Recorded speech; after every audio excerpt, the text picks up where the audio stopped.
Hi and welcome. મારી ચેનલનું નામ પૌષ્ટિકમ છે, તેમાં તમારું સ્વાગત છે. મારું નામ પંક્તિ શાહ છે. મેં બીએસસી ફૂડ એન્ડ ન્યુટ્રિશન અને ડિપ્લોમા ઇન ક્લિનિકલ ન્યુટ્રિશન અને સ્પેશિયલાઇઝેશન ડાયાબિટીસ અને વેટ લોસમાં કરેલ છે.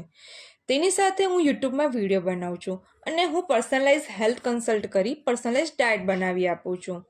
જો તમે ઇન્ટરેસ્ટેડ હોય તો તમે મને કોન્ટેક્ટ કરી શકો છો. હું મારી લિંક નીચે ડિસ્ક્રિપ્શન બોક્સમાં આપું છું.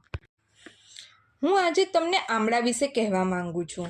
તમને ખબર છે ગૂસબેરી એટલે આમળા? આમળા એ બેરીઝની કક્ષામાં આવે છે, જેમ કે સ્ટ્રોબેરીઝ, ચેરીઝ, બ્લ્યુબેરીઝ જેવી રીતે. આ બેરીઝ ન્યુટ્રિશનથી ભરપૂર છે, તો તેમાં આપણા આમળા પાછળ પડે એવા નથી. આમળાને સુપરફૂડ તરીકે ઓળખવામાં આવે છે. તેમાં vitamin C, antioxidants, fibre, folate, phosphorus, iron, omega three, magnesium, calcium મળે છે. આમળાના અનેક ફાયદા છે, જેમ કે આમળા વિટામિન સીથી ભરપૂર છે, જે આપણી રોગપ્રતિકારક શક્તિ વધારે છે, ઇન્ફેક્શન સામે બચાવ કરે છે. આમળા એ હાર્ટ હેલ્થ સુધારવામાં બી મદદરૂપ છે.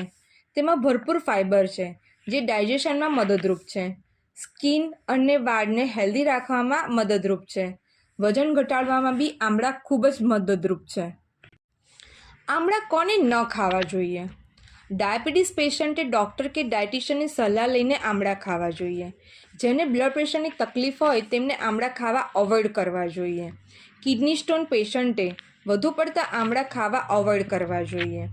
વધુ આમળાથી ખાવાથી એસિડિટીનો પ્રોબ્લેમ જોવા મળે છે. આમળા ક્યારે ખાવા જોઈએ? ખાલી પેટે સવારે ખાવા જોઈએ, જેથી આપણું શરીર વિટામિન્સ અને મિનરલ્સ બહુ સારી રીતે મેળવી શકે છે. આમળા રાત્રે ન ખાવા જોઈએ. ડાયાબિટીસના પેશન્ટે તાજા આમળા ખાવા ટાળવા જોઈએ. તેને ચટણીમાં સમાવેશ કરીને ખાવા જોઈએ. આમળા કેવી રીતે ખાવા જોઈએ? એક આમળું ધોઈને, કાપીને તેના પર સંચર પાવડર નાખી તમે ખાઈ શકો છો.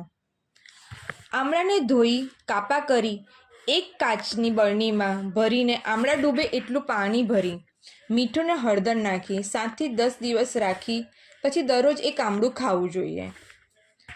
આમળાનો રસ. એક આમળાને આદું છીનવાની છીનીથી છીની મલમલના કપડામાં કાઢી તેનો રસ કાઢી તેમાં રસથી 2 ગણો, મતલબ 1 ચમચી રસ હોય તો 2 થી 3 ચમચી પાણી ઉમેરી લેવું. આમળાનું ચૂરણ. આમળાનો રસ કાઢી મલમલના કપડામાં જે છીન રહી ગયું તેને તડકામાં સૂકવી તેનું ચૂર્ણ બનાવી શકો છો. તેમાં ફાઇબર હોવાથી તમને કોન્સ્ટિપેશનમાં મદદરૂપ છે. 1 ચમચી ચૂર્ણ 1 ગ્લાસ પાણીમાં નાખી જમ્યા પછી તમે લઈ શકો છો. આમળાનું અથાણું પણ બનાવી શકાય છે.